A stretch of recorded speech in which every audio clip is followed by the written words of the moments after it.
All right, hello everyone. My name is Ian Pelto. This is the imaging elective, November 2025. I chose to do a trauma case given to me by Dr. Kafer, a gentleman who came into Andrews Medical Campus in January of 2018. It's a 30-year-old male, motor vehicle collision, and notable polytrauma. We'll go through a quick slideshow, and then I have two different scans I'm going to show you. This gentleman's ED course. This is the case of a 30-year-old male unrestrained in a motor vehicle collision. It was severe mechanism. EMS reported 2 others were killed in the crash, and the patient was thrown approximately 45 feet and was notably polytraumatic. Upon arrival, the patient had altered mental status, GCS of 4, so very altered. Suspected head injury with a large scalp hematoma that was notable, as well as some right-sided posturing and a left arm fracture that was notable. His initial vital signs: he had a respiratory rate of 60, BP 110/90, heart rate of 90, and again with his GCS of 4 on arrival, RSI was initiated. After securing that airway, a fast exam was performed and was determined to be equivocal in the right upper quadrant and the pelvis. And as such, a left femoral cordis was placed for concern of internal hemorrhage. They also obtained an IO in the right forearm. I'm doubtful that this was actually the right forearm. I think this was probably misdocumented. This was probably the right humeral head. Or it was just an IV in the right forearm. Either way. They did draw some labs. They got a chem-aid as well as some others. But again, because of the significant concern for internal hemorrhage and the polytrauma, they started off with some x-rays. They got a pelvis x-ray.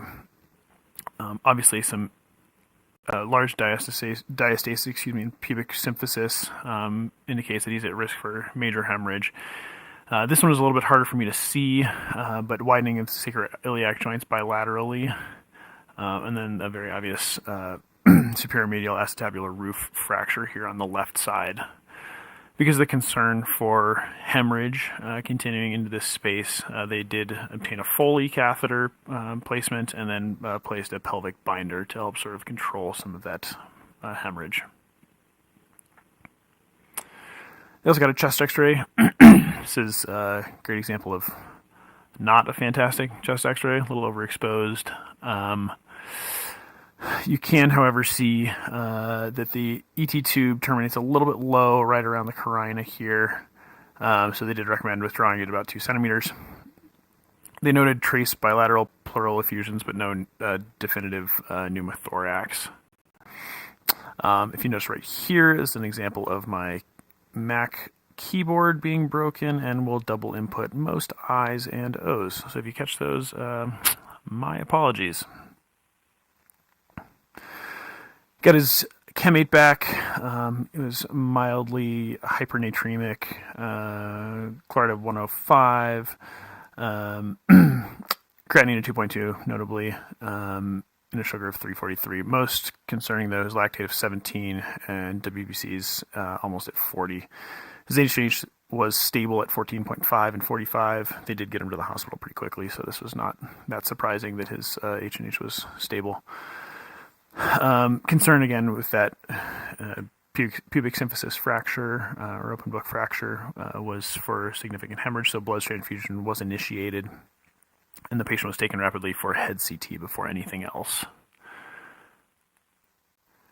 His head CT, unfortunately, we did not upload it into the VR system, so I can't scan through it, but we have a pretty mild looking subdural hematoma down here in the posterior convexity on the left side. They noted it to be about 2 to 3 millimeters without much midline shift. And they also notice a significant scalp hematoma that's easier to see later on. The greater concern, though, is for diffuse axonal injury, given, again, the high mechanism, and early head CT might not be catching this quite yet.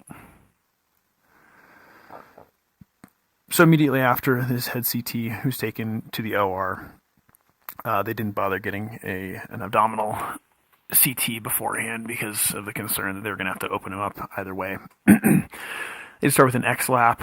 Didn't note any significant hemorrhage internally, though they did have ortho come in and perform an X-fix of that pelvis.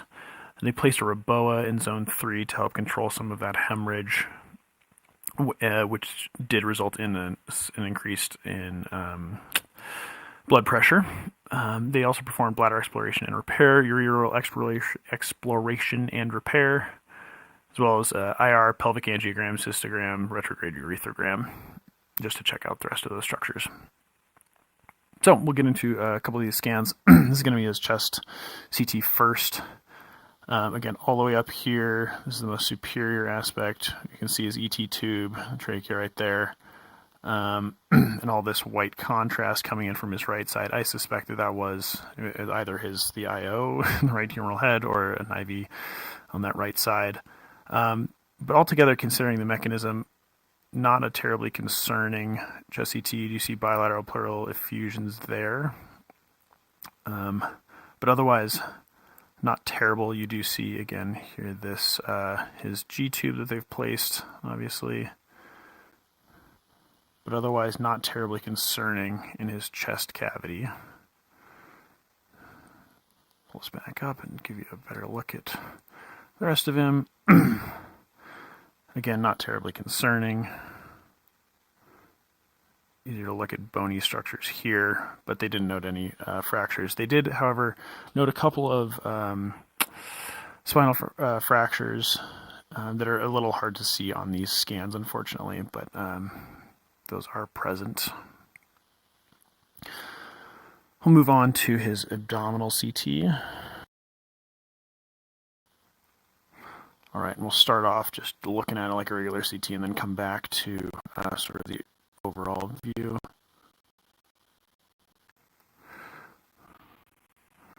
All right, so again, the most superior aspect of our CT scan here, we have bilateral pleural effusions on this gentleman. They did note a splenic contusion, but it's not until we get a little bit lower, you can see that G-tube again.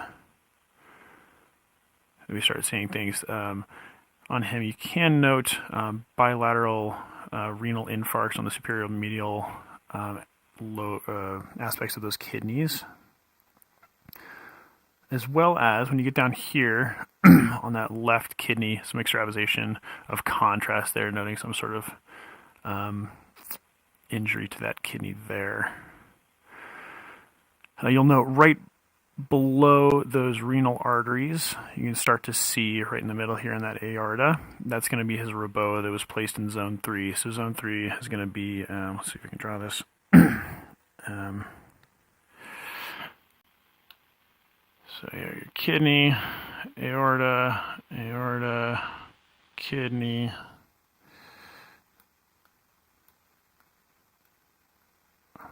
So this is going to be a Reboa that was placed, again, this is just the resuscitative endovascular occlusion of the aorta. That's that balloon device that you're going to inflate right here to help control hemorrhage. So that's basically just stopping all blood flow from the aorta anywhere south of the kidneys.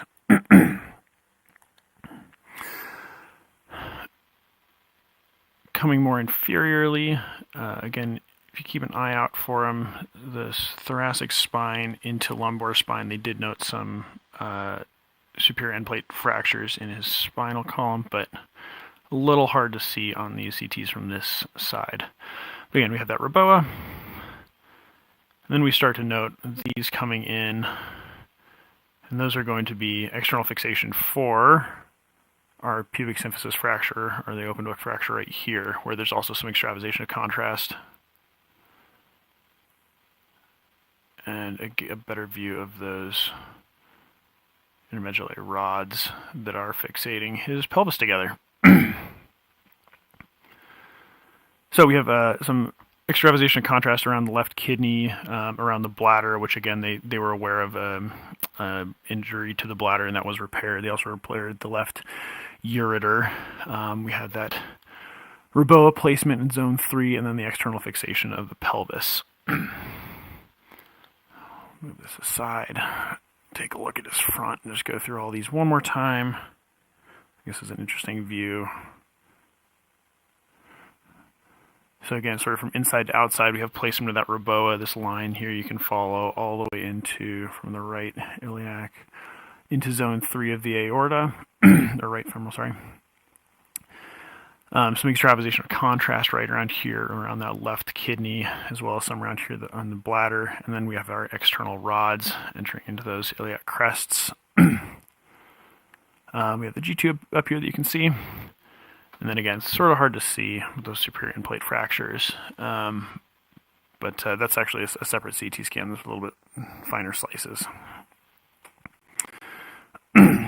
Coming more superficially, let's see here.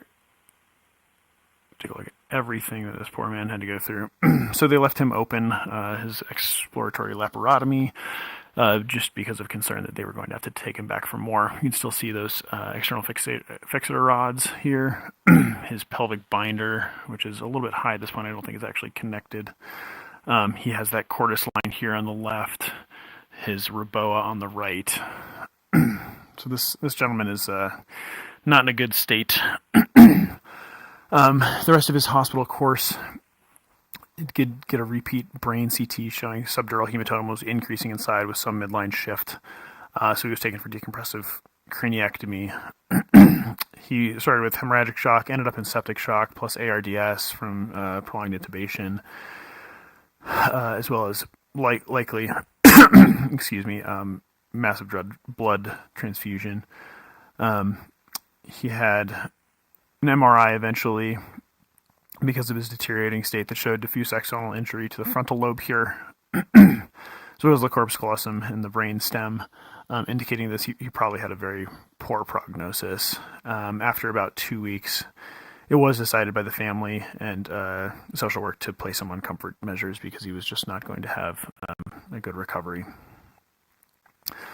So that is the end of our presentation for this poor gentleman. Thank you very much for watching.